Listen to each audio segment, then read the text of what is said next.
Madame, Monsieur, bonsoir. Je vous souhaite la bienvenue dans ce nouveau rendez-vous de l'information sur la première. Kaweni, le jour d'après, nous revenons ce soir essentiellement sur les nombreux actes de violence qui ont eu lieu hier à Kaweni, ces scènes de violents affrontements entre les assaillants et les forces de l'ordre. Un retour également sur ces nombreux scooters volés, saccagés dans le parking de l'espace Corallium. Des scènes surréalistes mais bien réelles. Nous entendrons des victimes de ce pillage. La rentrée scolaire, c'est dans une semaine à Mayotte, une pré-rentrée qui est déjà dans les temps, notamment pour les enseignants. Nous avons suivi Naslati Bouanariziki à Pamandzi. Elle se prépare pour cette nouvelle année. Et puis on parlera de ce grand concert-voix des Outre-mer. Il aura lieu samedi soir sur le parvis du cinéma Alpaggio. Pour la première fois à Mayotte, un concert d'opéra avec les voix des Outre-mer se tiendra. Pour en parler, nous avons comme invité Fabrice Di Falco, fondateur du concours Voix des Outre-mer. Au lendemain des violences qui ont émaillé toute la journée d'hier en plein Kaweni, la vie a repris son cours, mais la peur et le traumatisme vécu par les témoins de la scène sont encore bien vifs dans les esprits. Chafanti Alibako et Fahar Housseni sont retournés sur les lieux. Reportage. Les stigmates sont encore visibles sur l'espace Corallium à Kaweni. Bilan, de nombreuses voitures caillassées, plus d'une dizaine de scooters dérobés sous les yeux des propriétaires. Ça a été assez impressionnant parce que pour le coup, on ne pensait pas qu'ils allaient les voler ici. Le mien, par exemple, il était garé ici, mais ils ont réussi à rentrer, à le déverrouiller et puis à sortir avec, quoi. Pas de victimes à déplorer hier, mais les dégâts matériels sont colossaux. Par peur des représailles, beaucoup refusent notre micro tendu. Le scooter d'Éric a été épargné, trop imposant pour les malfrats. Tout le monde se sent pris en otage, se sent pris dans un piège et c'est ce sentiment que vous avez d'impuissance à contempler tous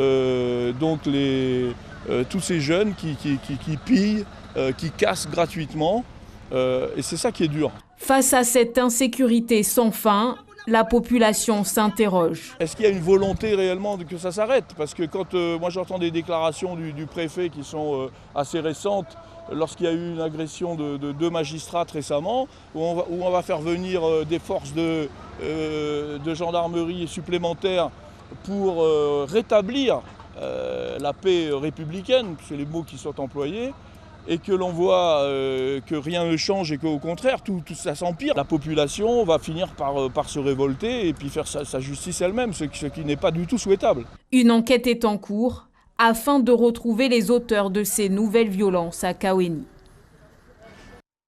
Et une ambiance toute particulière ce matin au Crige à Cavani. De nombreux jeunes ont été conviés à une campagne de sensibilisation au recrutement prochain au niveau des transports scolaires. Pour le conseil départemental, il faut quantifier cette filière, comme l'ont constaté au cours de cette réunion d'échange Darwesh Daou et Jaïdi Maolida.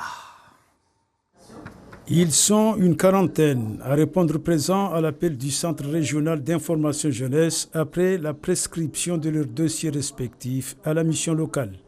Objectif, motiver les jeunes à aller passer le permis D et devenir conducteur de bus, notamment dans les transports scolaires.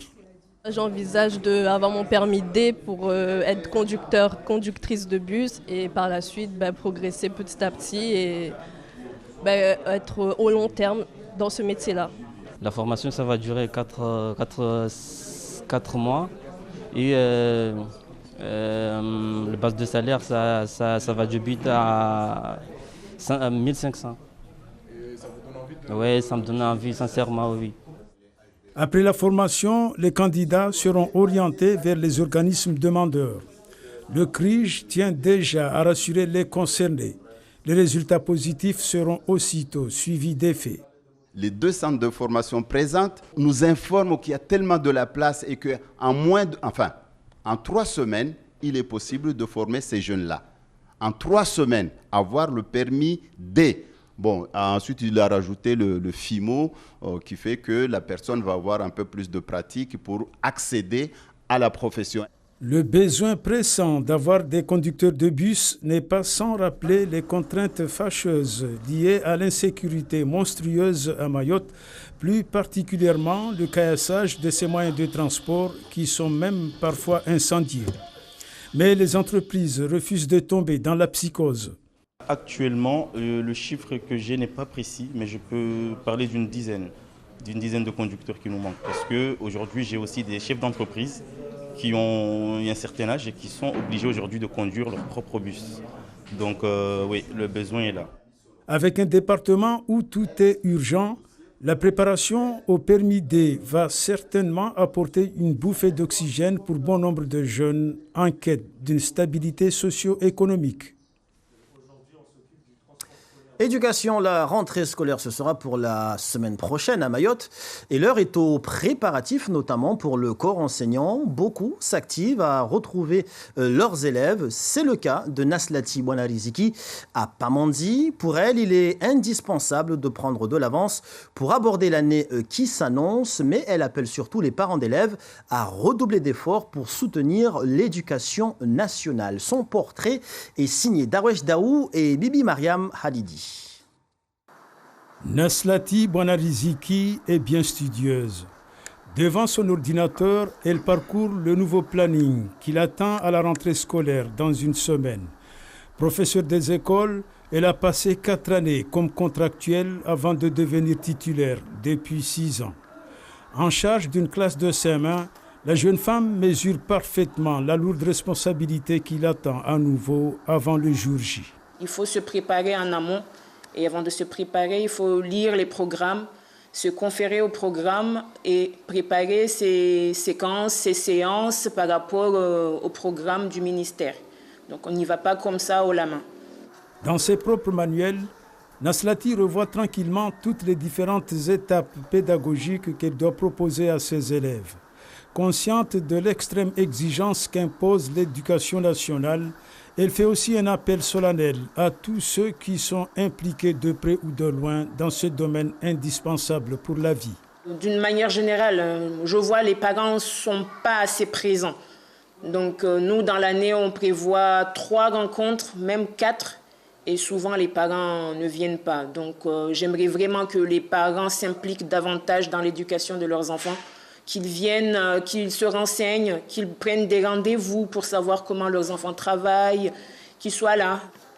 Et comme une bénédiction, la jeune enseignante réside à une centaine de mètres de son école. À l'approche de la rentrée, l'adrénaline la pousse à effectuer de temps en temps quelques passages devant le lieu de son travail. Très impatiente. Donc, je suis contente de reprendre le boulot rapidement, revoir les élèves, revoir les collègues, se mettre au travail, les cris des enfants. Du haut de ses 33 ans, Naslati Bouanariziki a sans doute pris ses marques. Il reste maintenant à lui souhaiter bon vent comme à ses collègues, pour le bien de tous.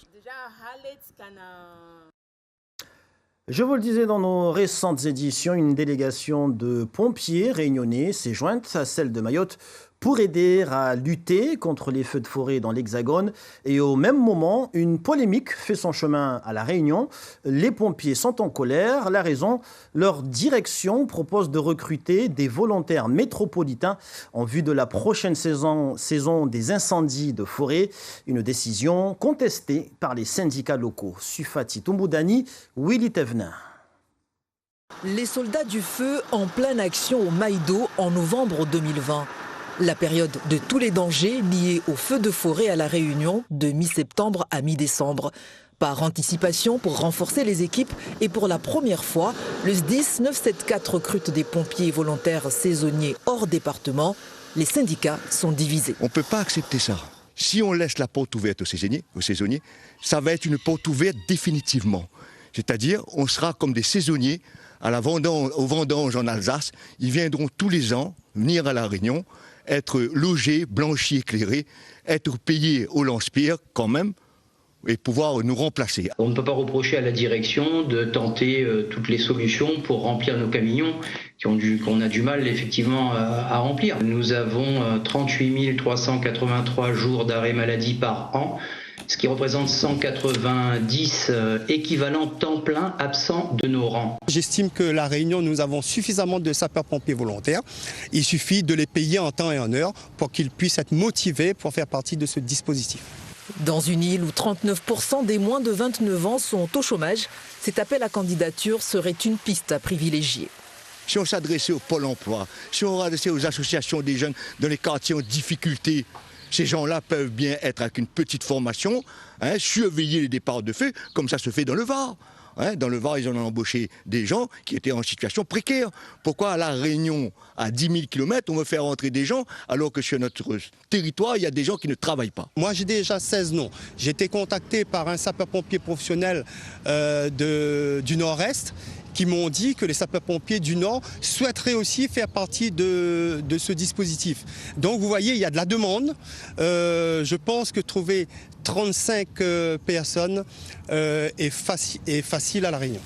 La Réunion qui compte 1500 pompiers volontaires et un peu plus de 840 professionnels. Et on en vient à ce grand conservoir des Outre-mer, l'Office culturel du département de Mayotte et l'association Les Contre-Courants présente pour la première fois à Mayotte un concert d'opéra avec donc les voix des Outre-mer et Fabrice Di Falco accompagné du pianiste Yohan Piazza avec le soutien du département de Mayotte. Avant d'en parler avec notre invité, je vous propose cet extrait de conservoir. Regardez et écoutez.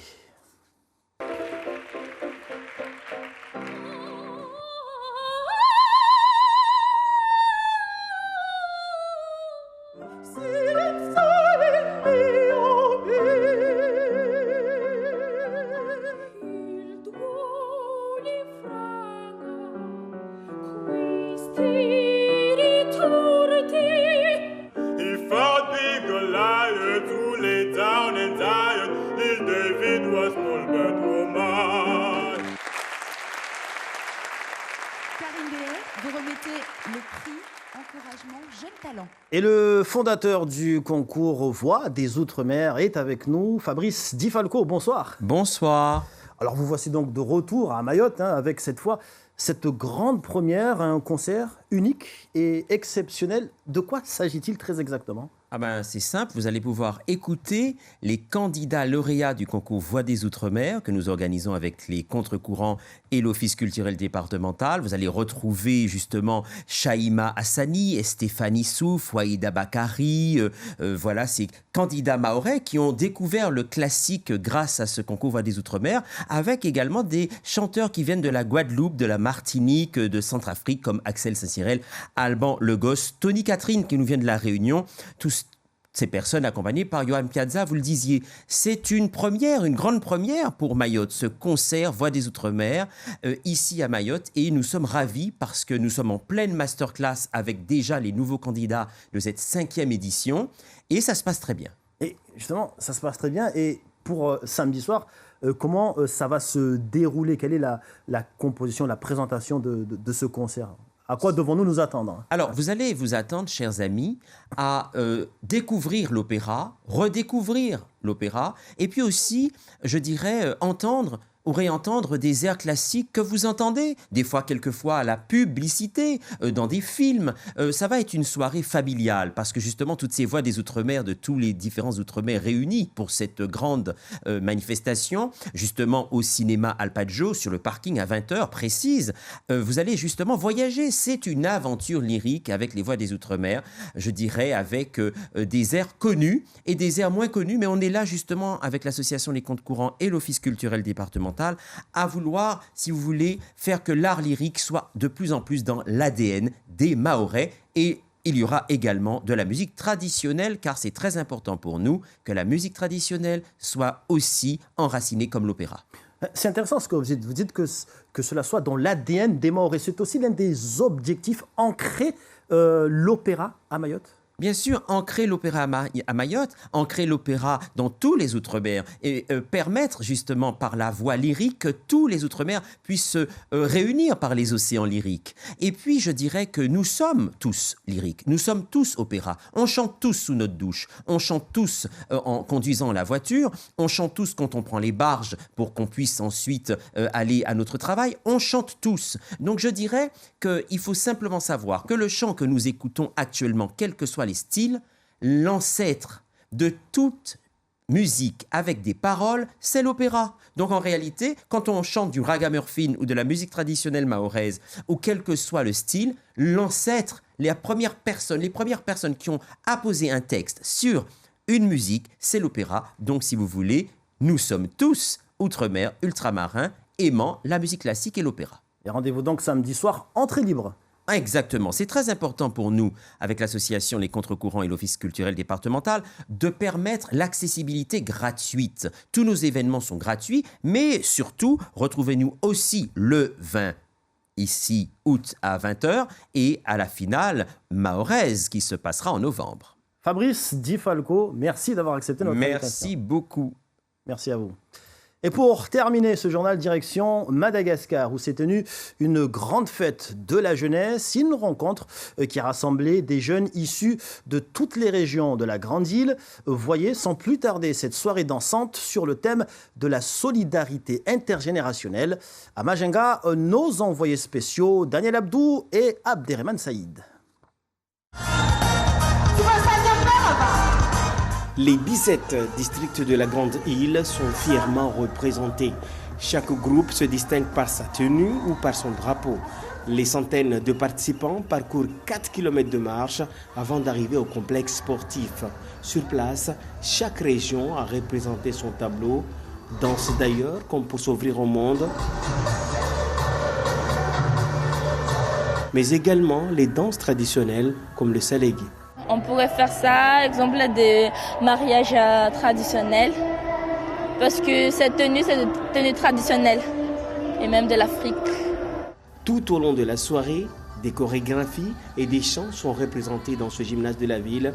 Le thème de 2022, la solidarité intergénérationnelle.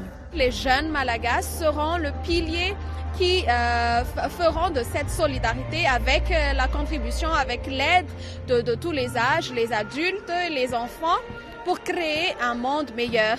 Cette fête est un grand moment de retrouvailles après 2 ans de pandémie.